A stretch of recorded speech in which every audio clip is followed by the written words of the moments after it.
beberapa dasawarsa yang lalu, Esmelek dengan sombong mengatakan bahwa tugas Tuhan sudah waktunya diambil oleh para ilmuwan. Setelah beribu-ribu tahun dunia ini diperintahkan dan dikuasai oleh Tuhan, sudah saatnya kini Tuhan turun tahta menyerahkan pengurusan kepada para ilmuwan.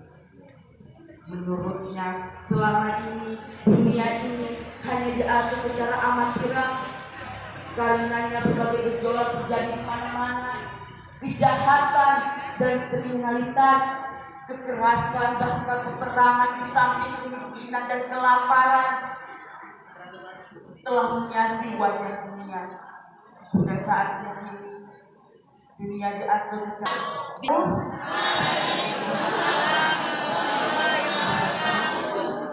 Rabbi sahli sadri wa yassir li amri wa uqdatan min lisani yafqahu qawli. Asyhadu an la ilaha illallah wahdahu la syarika lah wa asyhadu anna Muhammadan abduhu wa rasuluh. Dr. Ismail Roja'i Al-Farhi Direktur Lembaga Pengkajian Islam Internasional mengatakan bahwa kemiskinan, kebodohan, dan keterlaluan merupakan juga permasalahan besar saat ini.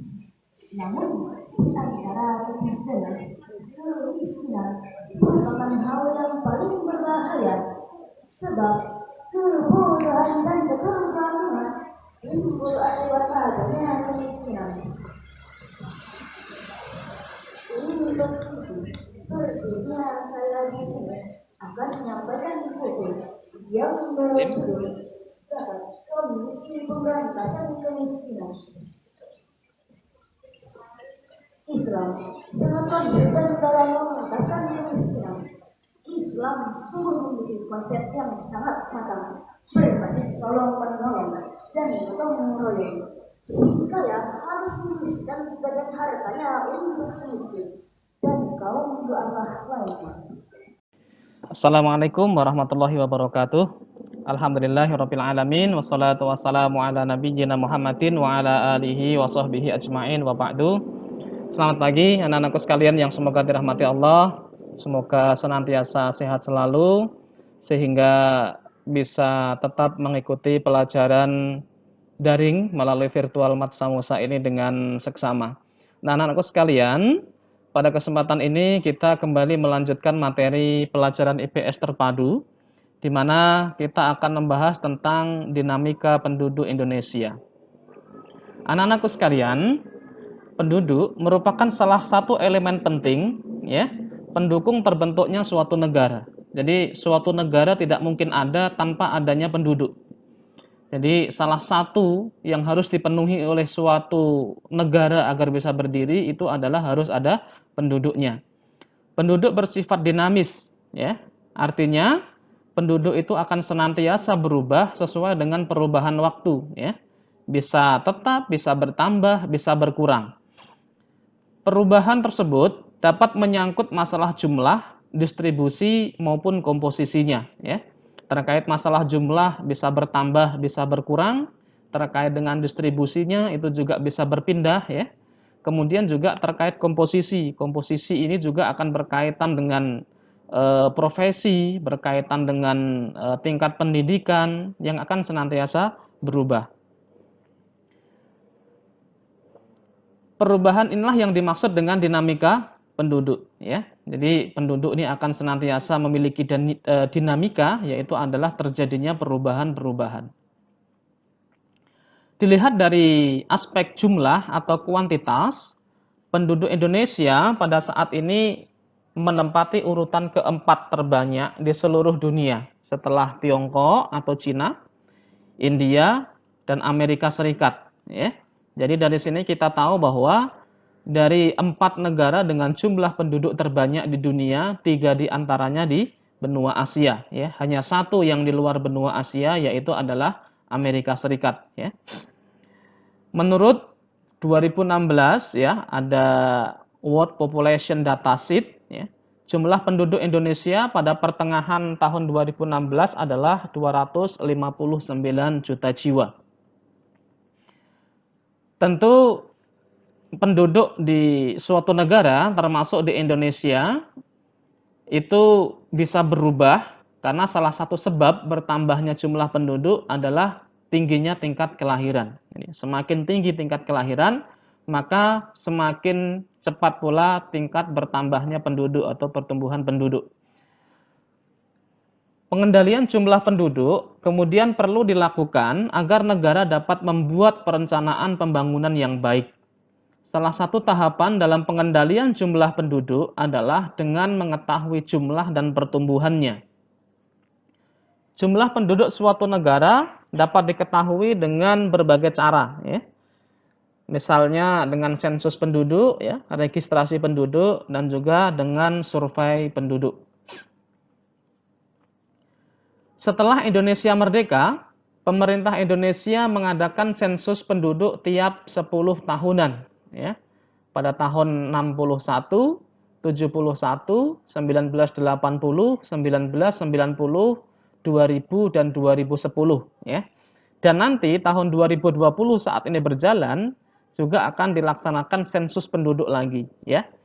Dan dari sensus penduduk yang dilakukan tiap 10 tahunan itu, jumlah penduduk Indonesia mengalami pertumbuhan yang sangat pesat. Permasalahan kependudukan di Indonesia dan cara mengatasinya. Pertumbuhan penduduk di Indonesia relatif masih sangat tinggi, ya. Cara mengatasinya adalah dengan penurunan angka pertumbuhan penduduk sampai dengan 0 atau 2 anak setiap keluarga. Atau pemerintah sering sebut dengan program keluarga berencana, ya. Jadi maksimal dalam satu keluarga 2 anak. Kepadatan penduduk tidak merata.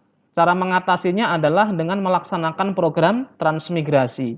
Transmigrasi ini sendiri adalah merupakan program untuk perpindahan penduduk dari wilayah yang padat penduduknya ke wilayah yang jarang penduduknya. Jadi karena penduduk di Indonesia ini di berbagai daerah tidak merata, ya, di Pulau Jawa itu sangat padat sekali, tetapi sebaliknya dengan Pulau Kalimantan, Pulau Papua, ya.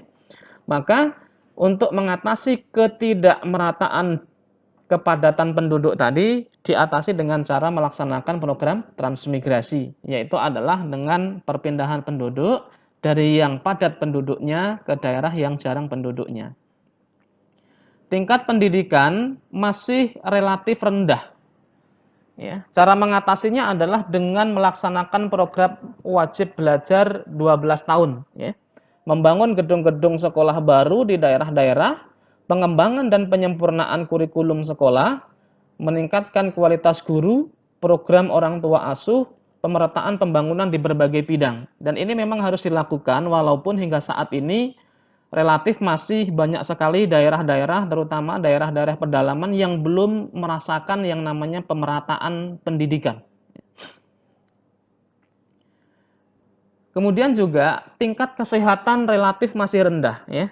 Cara mengatasinya adalah dengan melaksanakan pemerataan dan peningkatan pelayanan kesehatan, ya, pencegahan dan pemberantasan penyakit menular, ya, yang saat ini pandemi COVID-19 atau virus corona yang begitu cepat tersebar, ya, mewabah termasuk di Samarinda ini, ya.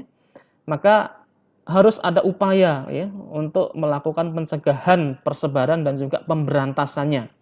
Meningkatkan sarana dan prasarana kesehatan, ya, menciptakan lingkungan yang bersih dan sehat. Ini penting sekali anak-anakku sekalian, ya.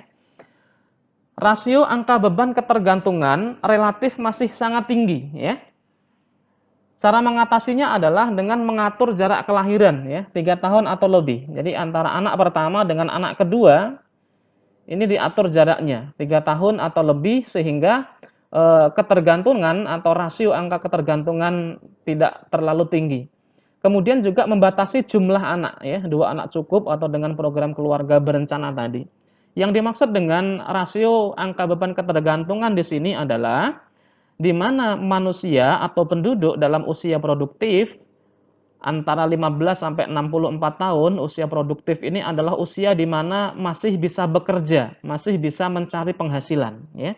Yang di mana mereka akan menanggung, ya, atau menjadikan tempat bergantung untuk penduduk yang tidak berada pada usia produktif, ya, yaitu adalah usia belum produktif atau usia muda atau anak-anak, ya, usia 0 sampai 14 tahun, dan usia sudah tidak produktif, yaitu adalah penduduk dengan usia 64 tahun ke atas.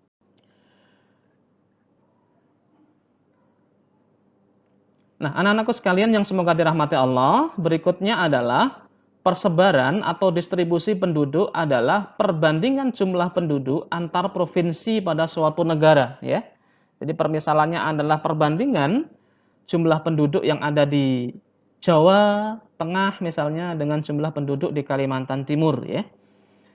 Kepadatan penduduk adalah angka yang menunjukkan jumlah rata-rata penduduk pada setiap kilometer persegi pada suatu wilayah negara.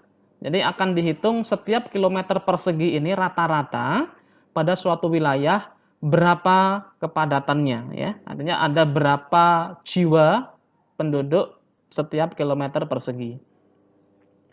Kepadatan penduduk dihitung dengan rumus kepadatan penduduk sama dengan jumlah penduduk dibagi luas wilayah. Ya.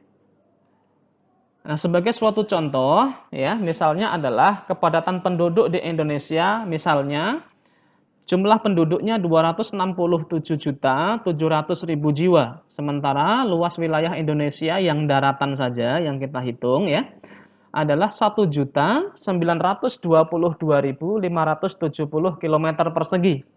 Karena kepadatan penduduk rumusnya adalah jumlah penduduk dibagi dengan luas wilayah, maka jumlah penduduk kita Indonesia 267.700.000 jiwa dibagi 1.922.570 km persegi. Sehingga didapati jumlah penduduk atau kepadatan penduduk Indonesia itu adalah 139,2 jiwa setiap kilometer persegi. Komposisi dan pertumbuhan penduduk di Indonesia. Komposisi penduduk adalah pengelompokan penduduk atas dasar kriteria dan tujuan tertentu, ya. Misalnya penduduk di Indonesia ini dikelompokkan berdasarkan jenis kelamin, ya, yang laki-laki berapa, yang perempuan berapa, ya. Bisa juga dikelompokkan berdasarkan status sosialnya dan juga bisa dikelompokkan berdasarkan ekonominya, ya. Berdasarkan status sosial, penduduk dapat dikelompokkan menurut tingkat pendidikan dan status perkawinan, ya. Jadi mungkin tingkat pendidikannya yang sarjana berapa, yang lulusan SMA berapa, yang lulusan SMP berapa, ya. Kemudian selain status sosial juga bisa dikelompokkan berdasarkan status ekonomi, ya. Jadi penduduk dapat dikelompokkan menurut mata pencaharian atau jenis pekerjaannya. Jadi yang mata pencahariannya sebagai petani berapa, yang mata pencahariannya sebagai nelayan berapa, yang mata pencahariannya sebagai pegawai negeri sipil berapa, ya. Jadi dikelompokkan. Ini adalah komposisi penduduk berdasarkan status ekonomi. Kemudian juga bisa dikelompokkan berdasarkan tempat tinggal. Jadi ada penduduk yang dapat dikelompokkan tinggal di pedesaan, ada yang tinggal di perkotaan, ya. Ini adalah komposisi penduduk berdasarkan tempat tinggal. Berdasarkan jenis kelamin dan umur, penduduk juga dapat dikelompokkan yang berjenis kelamin pria atau wanita dan juga pada kelompok umur tertentu, ya. Jadi misalnya adalah kelompok umur usia belum produktif, usia produktif, dan usia sudah tidak produktif, ya. Menurut sensus penduduk atau antar sensus, ya, tahun 2015, jumlah penduduk Indonesia diperkirakan akan mencapai 269,6 juta jiwa pada tahun 2020, ya. Nah, pada saat ini penduduk belum produktif, ya, berdasarkan usia 0 sampai 14 tahun ada 66,7 juta jiwa. Sementara jumlah penduduk yang produktif pada usia 15 sampai 64 tahun 185,34 juta jiwa. Dan jumlah penduduk yang sudah tidak produktif, yang usia 65 tahun ke atas, itu berjumlah 18,20 juta jiwa. Yang artinya di sini adalah yang belum produktif tadi 0 sampai 14 tahun ya, dan yang sudah tidak produktif yang 65 tahun ke atas, mereka akan memiliki ketergantungan terhadap penduduk yang produktif yang usia 15 sampai 64 tahun. Pengelompokan berdasarkan umur dapat menunjukkan rasio ketergantungan atau dependensi rasio. Ya. Rasio ketergantungan adalah suatu angka yang menunjukkan besar beban tanggungan kelompok usia produktif terhadap kelompok usia muda, ya, dan kelompok usia tua. Ya. Jadi usia produktif tadi yang usia 15 sampai 64 tahun, ya, terhadap kelompok usia muda yang usia 0 sampai 14 tahun dan usia kelompok tua yang 65 tahun ke atas tadi, ya. Jadi kelompok penduduk menurut umur dan jenis kelamin dapat digambarkan pada sebuah grafik yang kemudian sering disebut dengan piramida penduduk, ya. Jadi yang ini adalah piramida penduduk muda, ya. Di mana yang biru ini adalah laki-laki, yang kuning adalah perempuan, ya. Kemudian juga piramida penduduk dewasa, ya. Jadi bentuknya berbeda, ya. Kalau yang piramida penduduk muda tadi semakin ke atas semakin kecil, ya. Sementara yang penduduk dewasa ini relatif stagnan gitu ya. Kemudian juga yang penduduk tua pun juga demikian, dia lebih membesar di tengah ya, sementara di bawah dan ke atas relatif mengerucut ya. Jadi ini adalah piramida penduduk berdasarkan sebuah grafik ya yang digambarkan untuk menggambarkan komposisi penduduk menurut umur dan jenis kelamin. Nah, anak-anakku sekalian yang semoga dirahmati Allah, untuk pertemuan kali ini Bapak kira cukup sekian ya. Semoga bisa dipahami dengan baik. Apabila ada yang belum paham silahkan bisa anak-anakku sekalian komentar di kolom komentar atau bisa juga dengan WA pribadi langsung ya ke nomor Bapak. Insya Allah semoga dengan melalui virtual Matsa Musa ini proses kegiatan belajar mengajar kita tetap bisa berjalan dengan baik walaupun dengan segala keterbatasan. Dan anak-anakku sekalian tetap semangat, tetap termotivasi. Semoga pandemi ini segera berlalu. Ingat selalu pesan Bapak, patuhi protokol kesehatan ya. Jangan keluar rumah kalau tidak benar-benar untuk urusan yang penting, dan kalaupun harus keluar rumah jangan lupa tetap kenakan masker ya. Selalu pakai hand sanitizer. Semoga kita semua diselamatkan oleh Allah Subhanahu wa taala dari wabah ini. Dan kita semua semoga bisa segera belajar bertatap muka langsung di sekolah. Kurang lebihnya mohon maaf lahir dan batin. Billahi taufik wal hidayah. Wassalamualaikum warahmatullahi wabarakatuh.